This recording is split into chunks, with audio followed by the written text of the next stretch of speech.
Shikues nderuar, ju përshëndes, do njemi së bashku me lajmet kryesore. Kryeministri Edi Rama inspektoi mëngjesin e Sanës rrugën Bunavi Kërkov në qarkun e Vlorës, e cila ka hyrë në fazën e dytë të ndërtimit.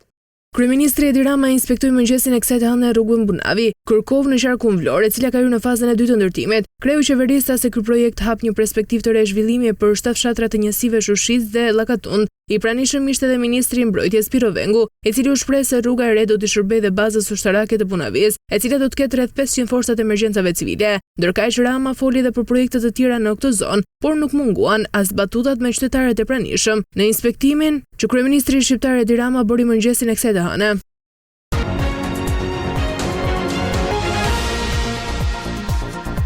Prokuroria e Tiranës ka përfunduar hetimet dhe ka dërguar për gjykim dy vëllezërit Mario dhe Andi Roshi, administrator të dy qendrave masazhi, të cilët rekrutonin femra për të shfrytzuar për prostitucion. Prokuroria e Tiranës ka përfunduar hetimet dhe ka dërguar për gjykim dy vëllezërit Mario dhe Andi Roshi, administrator të dy qendrave masazhi, të cilët rekrutonin femra për të shfrytzuar për prostitucion. Dy vëllezërit akuzohen për veprën penale pastrimi produkteve të veprës penale ose veprimtarisë kriminale. Sipas njoftimit të prokurorisë, dy vëllezërit Andi dhe Mario Roshi u arrestuan në shtator 2020 për veprën penale të mbajtjes lokaleve për shfrytëzim prostitucioni. Prokuroria pranë gjykatës së shkallës së parë të jurisdiksionit përgjithshëm Tiranë përfundoi hetimet dhe dërgon në gjyq vëllezërit me inicialet MR dhe AR në akuzë për veprën penale, pastrimit produkteve të veprës penale ose veprimtarisë kriminale e kryer në bashkëpunim. Në vijë të hetimeve të procedimit penal rezulton se këta shtetas janë arrestuar si administrator të qendrave të masazhit, pasi rekrutonin femra për t'i punësuar si masazhatore dhe detyronin të kryenin shërbime seksuale kundrejt pagesës dhe përfitimet i ndalin me njëri tjetrin. Në Katalonjë, mafia shqiptare ka arritur të gradohet si lojtari kryesor në biznesin e palishëm të marijuanës. 10 klane, disa aleatë të tjera në konflikt kanë zgjeruar aktivitetin e tyre në të gjithë Katalonjën. Në Katalonjë, mafia shqiptare ka arritur të gradohet si lojtari kryesor në biznesin e palishëm të marijuanës. 10 klane, disa aleatë të tjera në konflikt kanë zgjeruar aktivitetet e tyre në të gjithë Katalonjën. Në magazine industriale, apartamente, ambiente tregtare dhe vila, çdo hapësirë disponueshme bëhet një mundësi e re biznesi për këtë organizata kriminale. Ky është rasti i antarëve të një rrjeti që është çmontuar së fundmi nga agent të njësisë së hetimit territorial të rajonit metropolitan. Në total, 13 personë u arrestuar, duke përfshirë kopshtarët e plantacionit, ndërmjetësi dhe drejtuesin e organizatës. Ata kishin vite që operonin në biznesin e paligjshëm të Floririt të Gjelbër në Katalonjë. Sipas zëvendës inspektori Duran, operacioni i policisë ishte një goditje vendimtare kundër një përqelizave më aktive të dyshuara kriminale në rajon, e njohur për aftësinë e saj për të ngritur shpejt plantacione të reja. Gjatë vitit 2024 janë regjistruar 177 aksidente në punë si pasojë e problematikave të shumta që hasen shpesh në kantierët e ndërtimit, ku shpesh mungojnë kushtet e domosdoshme të sigurisë dhe jo vetëm. Gjatë vitit 2024 janë regjistruar 177 aksidente në punë si pasojë e problematikave të shumta që hasen shpesh në kantierët e ndërtimit, ku shpesh mungojnë kushtet e domosdoshme të sigurisë dhe jo vetëm, sipas të dhënave zyrtare Inspektoriati Shtetëror i Punës dhe Shërbimeve Shoqërore. Sektori i ndërtimit mbetet më i rrezikuar me 24% të aksidenteve, duke reflektuar zhvillimin e shpejtë të këtij sektori. Me 1019 kantier leje ndërtimi të lëshuara në vitin 2024 sipas Instat. Pavarësisht kontrolleve intensive, aksidentet në këtë sektor vazhdojnë të jenë një sfidë, duke marrë shkas nga aksidenti i fundit ku humbën jetën katër të rinj. Shoqata ndërtuesve ka publikuar një prononcim për mediat.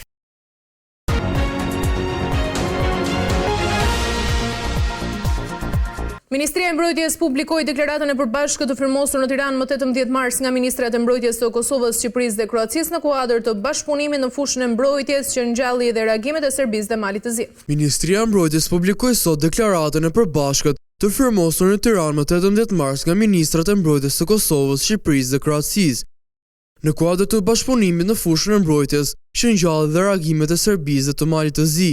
Deklarata ka të bëjë me forcimin e bashkëpunimit në mbrojtje për ruajtjen e paqes, duke përfshirë industrinë e mbrojtjes, veprimet për luftimin e kërcënimeve hibride dhe mbështetjen për integrimet euroatlantike. Në deklaratë vjet theksi tek bashkëpunimi me blerjen e kapaciteteve mbrojtjes, investimeve në teknologjinë e mbrojtjes dhe identifikimin për hapësirat e bashkëpunimit në industrinë e mbrojtjes. Kështu parashikon trajnime dhe bashkëpunim në edukimin ushtarak, si dhe mbështetja e Kosovës për perspektivën e saj në NATO. Deklarata u firmos nga ministrat e mbrojtjes Piro Vengu, ministri i Kosovës Ejub Maqedonci dhe ministri kroat Ivan Anusit. Mali i Zi deklaroi dje se nuk ishte ftuar që të bëhet pjesë e deklaratës për bashkëpunim në fushën e mbrojtjes. Për Radio Evropa e Lirë, Ministria e Mbrojtjes së Malit të Zi tha se ata nuk ishin në dieni që Mali i Zi është ofruar të nënshkruajë këtë deklaratë.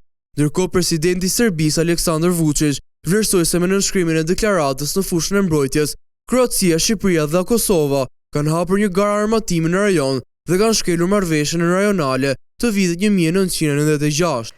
Zëvendës kryeministri serb Aleksandar Vulin ka deklaruar në intervistë për median ruse RIA Novosti se autoritetet ruse po ndihmonin Beogradin zyrtar të kontrollojë dhe shtypjen e protestave aktuale në Serbi. Zëvendës kryeministri serb Aleksandar Vulin ka deklaruar në një intervistë për median ruse RIA Novosti se autoritetet ruse po ndihmojnë Beogradin zyrtar në kontrollin dhe shtypjen e protestave aktuale në Serbi. Unë jam shumë mirënjohës shërbimeve ruse të sigurisë që na kanë mbështetur për herë në luftën tonë kundër revolucioneve me ngjyra, kryesisht me informacion.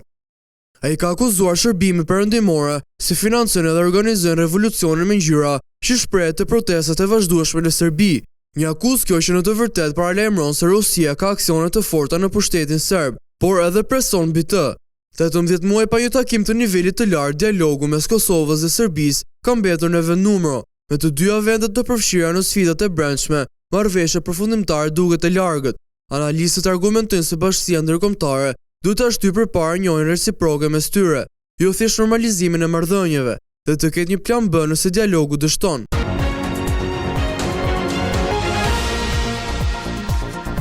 Tensione, përplasje dhe mira qytetarë kanë dalë gjatë natës në Stamboll në protestë kundër vendimit për arrestimin e kryebashkiakut Ekrem Imamoglu. Tensione, përplasje dhe mira qytetarë kanë dalë gjatë natës në Stamboll në protestë kundër vendimit për arrestimin e kryebashkiakut Ekrem Imamoglu. Qytetarët turq nuk po kursehen për treguar mbështetjen e tyre ndaj kryebashkiakut të Stambollit. Tani i shkarkuar duke dalë në protestë masive për më shumë se 3 ditësh, raportoi se gjatë natës djeshme dhe mëngjesit të kësaj të hëne, autoritetet turke kanë arrestuar 343 persona.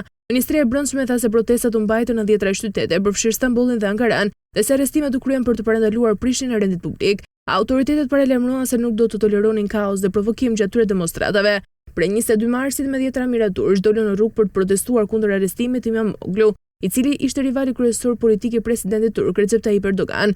Imamoglu arrestuan në akuzë për korrupsion dhe ndihmë ndaj një grupi terrorist. Ushtria izraelite tha se rrëzoi një raketë të lëshuar nga Jemeni. Raketa u pikas nga sistemet e mbrojtjes dhe u rrëzua para se të hynte në territor. Ushtria izraelite tha se rrëzoi një raketë të lëshuar nga Jemeni. Raketa u pikas nga sistemet e mbrojtjes dhe u rrëzua para se të hynte në territor. Sulmi paraqet një përshkallëzim të situatës mes Izraelit dhe rebeleve jemenas, Huthi, të cilët mbështeten nga Irani. Sipas Radio Evropa e Lirë, rebelet jemenas morën përgjegjësinë për sulmin, duke thënë se grupi gjuajti një raketë balistike në drejtim të aeroportit Ben Gurion afër Tel Avivit. Sulmi çoi në pezullimin e trafikut ajror në këtë aeroport për disa minuta. Megjithatë, autoriteti që menaxhon aeroportet në Izrael tha se aeroporti nuk o prek. Zëdhënësi rebelit Huthi, grupi shpallur terrorist nga Shtetet e Bashkuara, pa ofruar asnjë provë, pretendoi se rebelet e dielën kishin kryer sulme dhe aeroplan mbajtësit amerikan. Në detin e Kuq, rebelet Huthit së fundmi janë zotuar se do të përshkallëzojnë sulmet, përfshirë sulme ndaj Izraelit në përgjigje të sulmeve të kryera nga SBA-ja më herët gjatë këtij muaji, që përbëjnë operacion më të madh ushtarak të SBA-s në lindjen e mesme, që kur presidenti Donald Trump u kthye në shtëpinë e bardhë në janar, shkruan Radio Evropa e Lirë. Izraeli ka intensifikuar sulme në Gaza duke goditur spitalin Kanjanis në jug të rripit të Gazës, ku janë vrarë të paktën 2 palestinez dhe 10 të tjerë janë plagosur sipas autoriteteve lokale shëndetësore. Izraeli ka intensifikuar sulmet në Gaza duke goditur spitalin Khan Younis në jug të rripit të Gazës, ku janë vrarë të paktën 2 palestinez dhe 10 të tjerë janë të plagosur. Sipas autoriteteve lokale shëndetësore, ky sulm është pjesë e një ofensive të gjerë nga forcat e mbrojtjes së Izraelit, të cilët ka konfirmuar se objektivi ishte një udhëheqës i lartë i Hamasit, Ismail Barhum, i cili ndodhej në spital për trajtim mjekësor.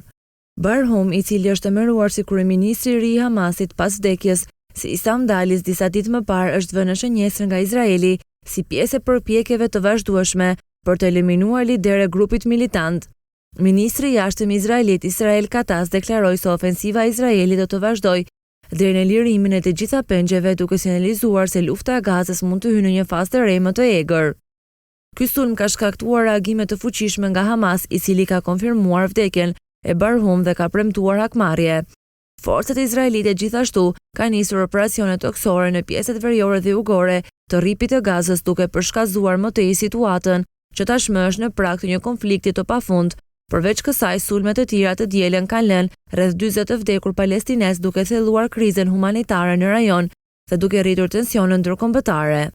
Ne me kaq shpëmbyllim të nderuar teleshikues, bashkëmi sërish në edicionin e radhës.